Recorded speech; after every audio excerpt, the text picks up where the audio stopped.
Kemudian ini masih dari Mas Chandra ya, terkait dengan Pak HK.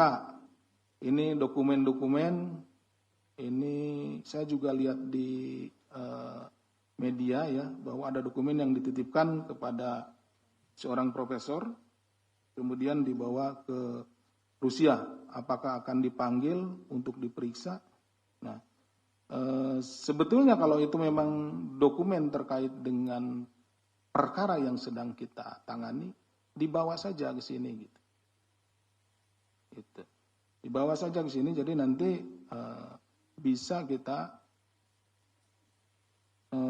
sandingkan dengan dokumen-dokumen yang kita miliki. Jadi gini, penanganan perkara kita juga tidak pernah menjustifikasi seseorang.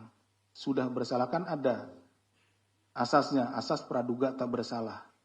Jadi terhadap tersangka itu orang yang tidak bersalah, itu praduga tak bersalah itu, sampai nanti ada keputusan pengadilan yang berkekuatan hukum yang tetap.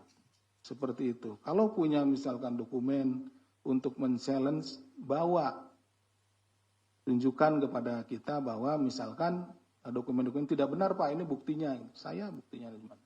Misalkan seseorang kita duga berada di suatu tempat di luar negeri. Nah, misalkan dia ada di Timur Tengah.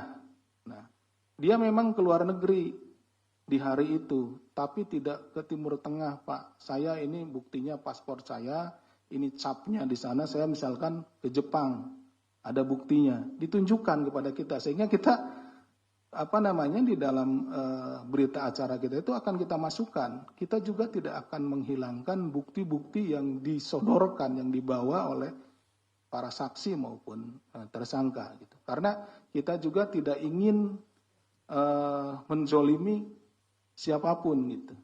Seperti itu. Jadi kalau memang itu berkaitan dengan perkara yang sedang kita tangani, silahkan dibawa saja untuk sebagai bentuk pembelaan gitu. Tunjukkan buktinya kepada kami, kepada penyidik gitu. Jadi penyidik juga tidak dalam rangka menghakimi, ya, menyalahkan, tidak. Ada asas praduga tak bersalah. Kita menjunjung tinggi hak asasi manusia dan tentunya juga kita akan mengikuti setiap aturan yang ada dalam melaksanakan proses penyidikan ini.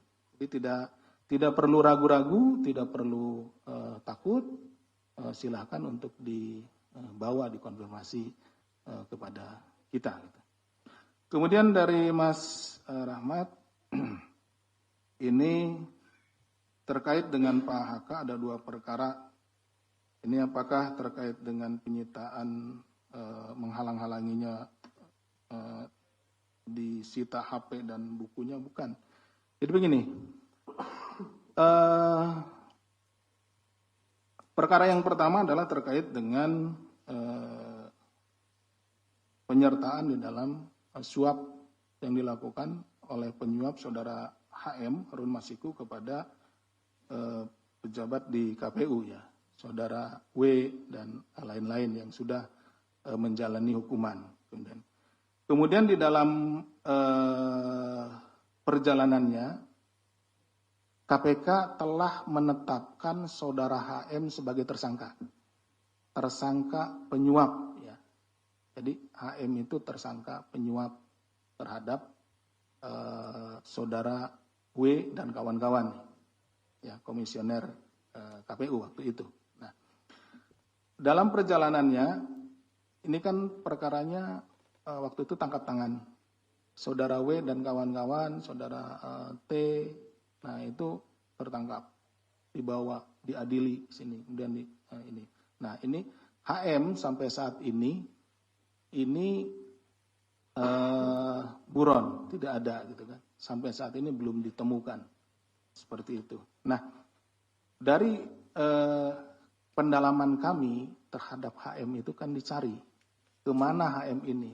Ditemukanlah bahwa HM pada saat kita akan melakukan tangkap tangan terhadap yang bersangkutan, ada beberapa perbuatan yang dilakukan oleh saudara HK ya, di mana perbuatan-perbuatan tersebut itu menjadikan saudara HM itu tidak bisa kita tangkap.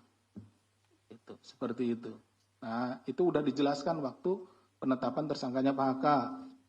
Ada yang nyuruh direndam dan lain-lain kan HP-nya dan lain-lain. Ada yang ini nyuruh kabur dan lain-lain. Seperti itu. Jadi dia merintangi perkara atas nama tersangka HM. Seperti itu ya. Kemudian terkait dengan Pak YL. Pak YL apa hasilnya? Ini masuk ke materi penyidikan. Jadi belum bisa kami sampaikan ya kalau materinya ini. Tapi tentunya ini terkait dengan penanganan perkara ini.